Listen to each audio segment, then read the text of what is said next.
Howdy, folks. I'm Footloose Brian. Pika Pika. They can't see your Pikachu. I know. And here's some dancing. All right, folks, our first letter is titled, Am I a jerk for booking a staycation for myself to get away from construction noises and not inviting my wife? There have been near constant construction going on near my apartment for the last couple of weeks. I'm not usually the type to complain about that kind of stuff, but Sunday is the only day of relief I get. Any other time I'm at home, I can hear some kind of machinery running. For the last 2 weeks or so, I've been mentioning to my wife about how frustrated it's been getting to hear that day in and day out. And that entire time, she said that it doesn't really bother her, and lately, she's been saying that my complaining is more annoying than the construction itself. Well, Friday, while at work, I decided that I wanted to have a relaxing weekend, especially since I had Monday off as well. I splurged a little bit and I got myself a suite at a nice hotel nearby. After work, I stopped by my place to pack a small weekend bag and then I went to my suite. Well, my wife gets off of work a little later than I do. When she arrived home and saw that I wasn't there, she called and asked where I was, and I explained that I wanted a weekend away from the construction noises, so I booked a staycation. She asked what hotel that I was staying at and wanted to join me, and I said that the staycation was just for me. She didn't have a problem with the construction, and my complaining had been bothering her lately. So I was providing a solution to both issues. Before anyone asks, I paid for the suite from my own personal account, not a joint one that we both put a certain percentage of money into and use for bills and other necessities. Well, my wife was taken aback and asked if I really meant that, and I said yes. I wanted the weekend to myself, and both of us were getting what we wanted. She hung up on me. Later, she FaceTimed me and saw that I had invited my best friend to the suite. When she saw him, she got even angrier and demanded to know why he got to join me on my weekend for myself, and she didn't.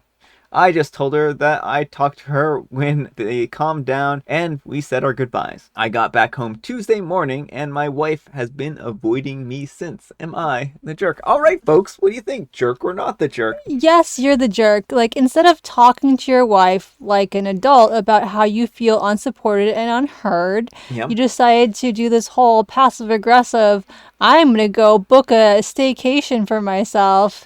It might have even been somewhat acceptable to tell her ahead of time that he was going to go Yeah. and take a vacation for himself and then he was just going to get away from the world.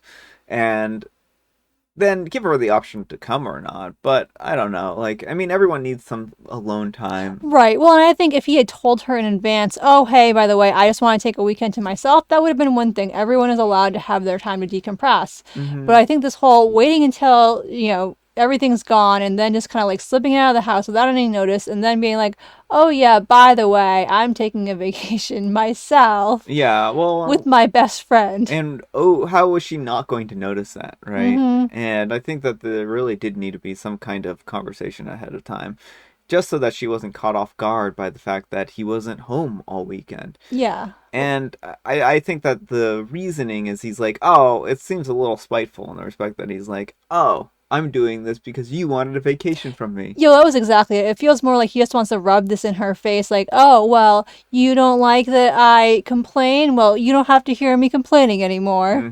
Maybe it's impolite for her to say that his complaining is bothering her to some degree, but I mean, I don't know, like, It depends probably on how often he's doing it too, because, like, I totally get that I hate sounds, and I will complain if there are noises that bother me. mm-hmm, But if he's doing this constantly and constantly, like, and you want to be able to vent to your partner ideally too. mm-hmm, So like, but if he's been doing this every single day, hours on end, like anytime he hears a noise, that might have been getting tiring for her. yeah, And people just have their limits. certainly, certainly. And I think that this is kind of a bad situation all around. Mm-hmm. I don't think anyone was going to be a jerk until he did this, right? Mm-hmm. I think I think this does add a little bit on his part here. Yeah, well, and again, like, why didn't he just like sit down with his wife and be like, I really feel like you're not taking my concerns seriously. I Hmm. feel unsupported.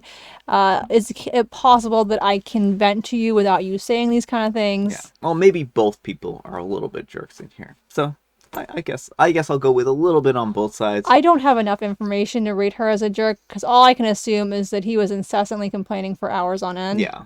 Well, that might be the case. So anyhow, take care and good luck. Let me know what you folks think. And Jazzy Knows Best 13 says, "You're the jerk, and passive aggressive is not a good look." Mm-hmm. And Sports Fan 116 says, "You're the jerk. Goodness. 1. You booked a suite for a long weekend without telling your wife. She walked into an empty house without knowing where you were. And 2. For not inviting her along. It sounds like you wanted a weekend break from her to live a bachelor life. It didn't have to do with your complaining. You wanted away time from her." And that's actually kind of what it sounds like a little Mm-hmm. bit. All right, folks, our next letter is titled, "Am I a jerk for making a joke about my wife's parents and grandparents?" And this one does involve the death of parents and grandparents. Obligatory, on throwaway, and mobile. My wife Anne lost both of her parents in middle school, and after that, she was raised by her maternal grandparents until she went to college. Anne was an only child, and her parents didn't have any siblings either. None of the grandparents are living at this point in time either. We've been married for 3 years, and she rarely talks to her family. I, on the other hand, have a huge family with 16 nieces and nephews. Naturally, we spend all of the holidays, birthdays, and celebrations with my family, which works in general as they all love Anne, and she loves them back. Recently, we had dinner with another couple that we are close to, Kyle and Lisa. They were talking about how they were deciding whose family to see and how it's such a challenge, and no matter who they spend time with, they feel like the other family constantly guilt trips them. The conversation was definitely bringing the mood down as Kyle and Lisa both looked stressed. I thought that I would try to lighten the mood up a little bit and say that they should have just done like me and married someone whose parents and grandparents were all dead, so that there were never any arguments about that. Yeah, Really, OP? that's sure gonna lighten the mood. Oh, yeah, haha. Jolly good time that your parents are dead. Yeah. I was trying to make a dumb joke and make everyone smile, but it backfired. Kyle kind of just got it and said, "Good tip. I'll keep that in mind for next time." And Anne practically ran out of the restaurant. Lisa followed Anne and called me and Kyle both jerks and left. Lisa also texted us both saying that she's at the house with Anne for the night and suggested that I either sleep on the couch at her and Kyle's place or I get a hotel for a few days. I wasn't trying to offend anyone or upset Anne. My intent was lighten the mood and give everyone a laugh. Now Anne won't speak to me or respond to my text, and Lisa is the most mad I've ever seen her. And Kyle is the only one who sees any humor in my joke, but still wants me to apologize to Anne and find a way to make it up to her. All right, folks, what do you think? Jerk or not the jerk? Yes, you're the absolute jerk, and just such an inconsiderate thing. Like, maybe if you were the one whose parents had died, like, it would be kind of gallows humor. It still might not lighten the mood, but like, Yeah. it wouldn't be offensive. But you're basically like, oh, haha, look at me, I lucked out. My wife's family is dead. Yeah, that's one of those jokes that you really have to play off of yourself and Mm-hmm. not play off of someone else. Like if Mm-hmm. she had made the joke, Yeah. then everyone could have laughed about it, right? But you making the joke was really poor taste. Right. Like, it basically comes across as, I'm glad your parents and grandparents are all dead, so we don't have conflicts about this. Yeah, it's pretty gross. So anyhow, take care. Good luck. Mama Deva 1102 says, "Laughing my butt off. No way is this a serious post. Obvious you're the jerk." And OP replies, "It is, and can be very sarcastic, and I'm usually too. This time, it definitely fell flat." All right, folks, our next letter is titled, Am I a Jerk for Not Allowing My Stepdaughter and Her Boyfriend to Share a Room? So this is kind of a lot, and I apologize. I'm a 42-year-old female, and I'm married to my husband, a 47-year-old male. My husband and I have been together for 16 years, and we have a 14-year-old son, Jasper, and an 11-year-old son, Jason. My husband was also married previously for 3 years and had a daughter, Allie, 22. My husband and I got Allie during the summer every year, so Allie and I should have formed a relationship, but sadly did not. She was not interested in a relationship with me. Allie planned to come and visit us for a week. Her 2-year-old daughter and her boyfriend Mick of 3 years accompany her. My husband and I decided that Allie and our grandchild could have the guest bedroom, but Mick would have to sleep on the couch in the living room since they are not married. When Allie arrived on Monday and found out sleeping arrangements, she was very upset and demanded that Mick get to sleep in the guest room with her and the baby. My husband and I told her no, and that he's more than welcome in the guest room during the day, but would need to sleep on the couch. She started yelling and calling me a jerk and said that I wasn't even her real mom and that I was just turning her dad against her. I told her that I was sorry that she felt that way, but the answer is no. She got really mad and they left to stay at her mother's. My husband has suggested letting them sleep in the same room so that they will come back, but I feel like our request isn't unreasonable. Am I the jerk? All right, folks, what do you think? Jerk or not the jerk? Yes, you're the jerk. They have a kid together. Spoiler alert. Mm-hmm. This just feels like such a gross overreach. Yeah, okay, you can set rules about your house, but then you're never gonna see them again. Yeah, I mean, you're welcome to do whatever you want, OP. Your house, your rules. However, if you expect them to actually come and stay with you, then you're going to have to let them stay together. And this isn't about adult fun time or anything like that. That's just about kind of respecting a relationship. Mm-hmm. And they're married for, well, they're not, they're married for all intents and purposes, right? They have a child together, they have a relationship. It's been going on for 3 years. This is kind of common decency. Mm-hmm. And what happens if he needs to take care of the kid in the middle of the night too, Right, right? exactly. You're just shoving all the childcare responsibilities onto her, assuming that she's going to be the one to do all the kid stuff, and Yeah. that's not cool. Yeah, it's not good either. So anyhow, take care and good luck. Orioles Ravens 1974 says, Did you and your husband share a bed before you got married as consenting adults? Thought so. You're the jerk. And Obi replies, No, we didn't share a bed until we were married. We did not even have a sleepover. All right, folks, it is tea time. Grab your beverages of choice. I've got some tea right here, and Amber's got a joke.